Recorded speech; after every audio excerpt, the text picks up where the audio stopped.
Cockroach জনতা party. Cockroach জনতা party যারা নিজেকে প্রমাণিত করছেন যে আপনি নিজে একজন ককরোচ জনতা পার্টি, আপনাদের কাছে একটি ছোট্ট একটি প্রশ্ন।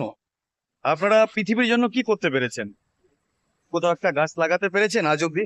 আচ্ছা ভাবুন না, আপনি যেহেতু একজন চাকরিজীবীর বা একজন চাকরির আশা করছেন, নিশ্চয়ই আপনার বয়স ন্যূনতম হলেও 25 থেকে 30। ভাবুন না, আজ থেকে আপনি যখন জন্মের পরে, আপনার জন্মের পরে কিছুদিন পরে আপনার যে পরিবেশটা ছিল সেই পরিবেশটা কি বর্তমানে আছে 2026-এ? নেই। কেন নেই? তার কারণ গাছপালা সবকিছু কেটে দেওয়া হচ্ছে।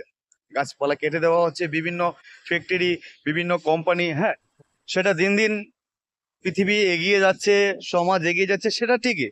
কিন্তু গাছপালানো কি লাগানো হচ্ছে? লাগানো হচ্ছে না। আপনারাও পারেন কিন্তু এই কাজগুলো করতে। এই দেখুন, যারা এই কাজগুলো করছে, ওনাদের কাছ থেকে শিখুন। সত্যি ওনারা যদি দেশের জন্য কিছু আওয়াজ ওঠে, অবশ্যই ওনাদের পাশে থাকার প্রয়োজন। ওনাদেরকে সাপোর্ট করুন, ডোনেট করুন। ওনারা গাছ লাগাচ্ছেন, প্রাণ বাঁচাচ্ছেন, অক্সিজেন আসার রাস্তা খুঁজে দিচ্ছেন। আপনারাও গাছ লাগান, একটি করে বট গাছ লাগান, আর শুধু গাছ লাগিয়ে প্রাণ বাঁচান। কিন্তু সেটা আপনিও উপভোগ করতে পারবেন, এমনকি আপনার আগামী প্রজন্ম যারা রয়েছে ওনারাও কিন্তু সেটা উপভোগ করতে পারবে। তাহলে ভাবুন না, আজ থেকে 20 বছর, না হলে 30 বছর পর বা 50 বছর পর প্রতিটা মানুষের পিছনে থাকবে অক্সিজেনের সিলিন্ডার, মুখে থাকবে অক্সিজেনের মাস্ক। কি লাভ হবে চাকরি পেয়ে? কি লাভ হবে চাকরি পেয়ে?